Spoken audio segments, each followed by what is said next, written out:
my name is Charlie. Welcome back to Disabled Daydreamer. Today is the first day of Disability Pride Month, and I kind of wanted to talk about a few things relating to that I've been thinking a lot about. And as I've grown as a creator, I started off as It's Barbie Paris, and as I've grown through my content, I've kind of learned different ways to say things that express more of what I mean, or I've been fully educated and I've learned something completely different. And so being a part of the disabled community has been super, super educational and helpful for me. That being said, I make disability content. I talk about my specific disability, but I've been thinking a lot about the equity issues in what disabilities are given like the forefront of the conversation and things like that. And so I wanted to encourage you this Disability Pride Month to do more than just talk about yourself and your own lived experiences. I want to challenge you. This is two other disabled people, to go and find people with disabilities that are different than yours, people with different outlooks that are different than yours, and like listen to what they have to say. Because I think sometimes we become really, really defensive because maybe we've had a lot of things happen to us medically, or we're really protective over our disability and how people speak to us about it because we've been spoken to in negative ways. But this also kind of means that we're kind of eating our own community, so to speak. I think that a lot of the time, a lot of people within the disabled community, me included at times, only get or only are receiving information from a narrow source. And that being said, like in the beginning, I followed just only service dog handlers, only people with like Ehlers-Danlos syndrome.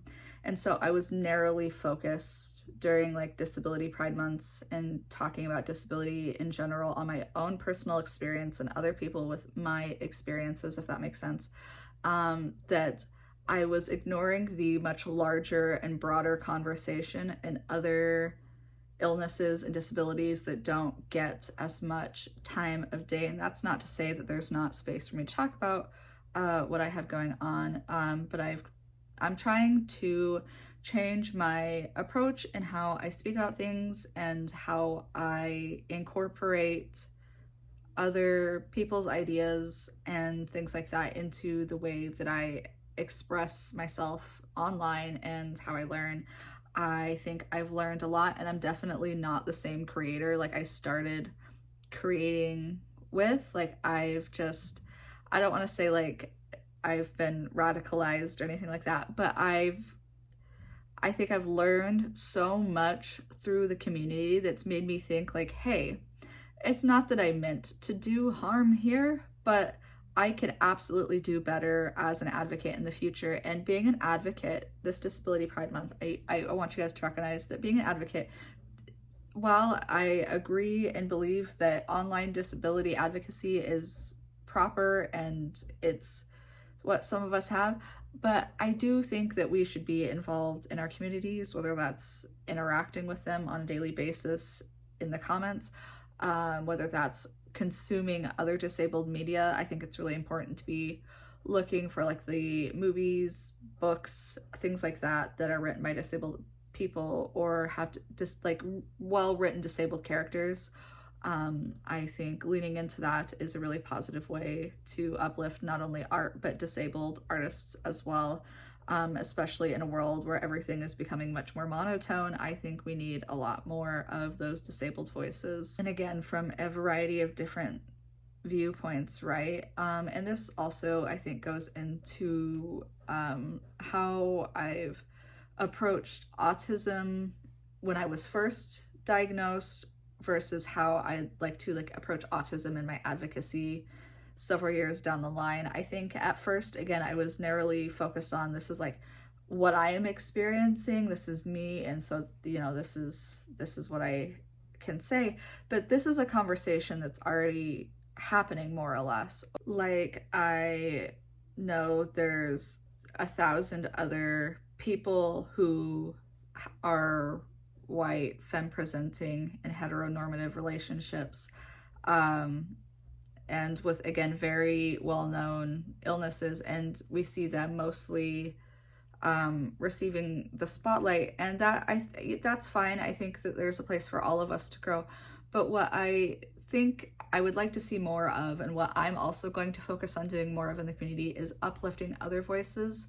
And while I don't have an immense platform, I want to share other people's stories as well, because I think I'm just talking about myself if I'm only talking about my lived experience, and I'm not exposing myself to the greater community or taking in criticism. I think that's been one of the harder things to do as a creator, is to accept criticism, especially when you're so passionate about what you're talking about. But I think you just need to pause sometimes, take the criticism, not reply or say anything, and just really take that feedback and process it, because sometimes it's valid. I mean, there's some really awful people online for sure, but I would say I've received several pieces of criticism that are totally valid, and I see that and I see them, and I take that, and I thank people for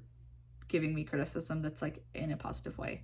But to kind of wrap this up, I think what I'd like to focus on more for Disability Pride Month is uplifting, sharing other stories, sharing other crowdfunding, researching other adjacent things to what I have, sharing books and movies, consuming books and movies. If there's books and movies or something that's on like a rental service, I think we should all take the time to go through and consume those. I think I'll put together in the next couple of weeks, a watch and a read list for Disability Pride Month, because I definitely have a lot of recommendations, and a lot that I think were done really, really well, and a lot that I think that were done really, really bad. So I don't know, I think I would just like to have more conversations. I'd like to see more disability art. I'd like to see more pushes for disability inclusion rather than exclusion,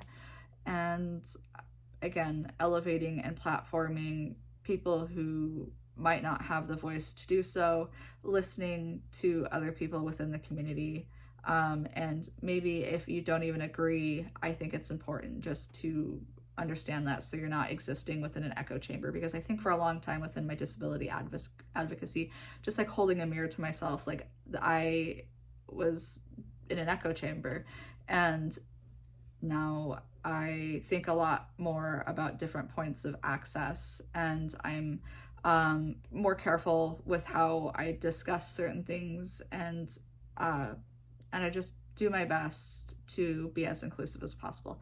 So this Disability Pride Month, I ask you to be as inclusive as you can, to know that maybe if you are disabled, you can also be ableist. That doesn't necessarily make you a bad person. It does maybe if you don't take it and learn from it. But I think a lot of people, even people who've grown up with like disabilities, there's a sense of internal ableism that a lot of us experience, but I think it's something that can be worked on. I think it's something that can be made better, and I think that us as a community working towards that, working towards more mainstream representation, is all incredibly important, as well as fighting for the maintenance of our rights. And these are just kind of my thoughts as we enter Disability Pride Month. Happy Disability Pride Month if it's something you celebrate. I also get a lot of people that are like, why do you care so much? Like, why do you identify so much with disabled? Like, why is that so important to you to talk about or to say? Or I had somebody say that I was making my entire personality about my disability. And obviously, like, none of that's true, but I think when people see you so passionate about something, they don't understand that you are a multifaceted person. Like, there's so much about me, but I choose to make content online mainly about my disabilities. And so those are the conversations that I'm having, not that that's my entire being or my entire person too. There's more to disabled people than their disability. And like I said, disabled people can be all kinds of people. They can be ableist themselves. And like I said, I think the best thing to do is just to take our learned and lived experiences, push forward, continue to push for, again, more rights, more inclusion in the conversations, and like I said, and inclusion in general. Intersectionalism is incredibly important to the disability movement, but I don't see a lot of conversation specifically about that. But I think disability and fighting for disability rights also means fighting for other rights, such as POC rights, such as the rights for the Indigenous, such as people under like the TTI I've talked about extensively on my platforms as well. But I'll wrap it up here. Happy Disability Pride Month. And just as we move through the month, just think about those things and elevate as many voices as you can. And sure, we can talk about ourselves and express our pride, but I think we also need, especially those of us who are privileged enough to be able to sit here and talk about our disabilities and have things like diagnoses. I think now is our time to elevate issues that are very, very important, while talking about ourselves is in part raising that awareness. I think there's other things we can do. And simply like ask yourself, like, how am I helping the community? What am I doing? Is it my posts? Am I providing like free information? Like what am I doing to assist in the community? If I'm just posting like, hi, I'm disabled, I'm in a wheelchair. I don't know if I was to continue to post like that, I don't think that's furthering the conversation, if that makes any sense. I'll wrap it up here. Thank you guys so much for watching, and I appreciate you guys so much. I hope all of this makes sense. I didn't script this before. I knew what I wanted to talk about, and so I hope I got it all out and it all is like a sensible. And I appreciate you guys watching and hanging out with me, and I will see you guys next time. Bye.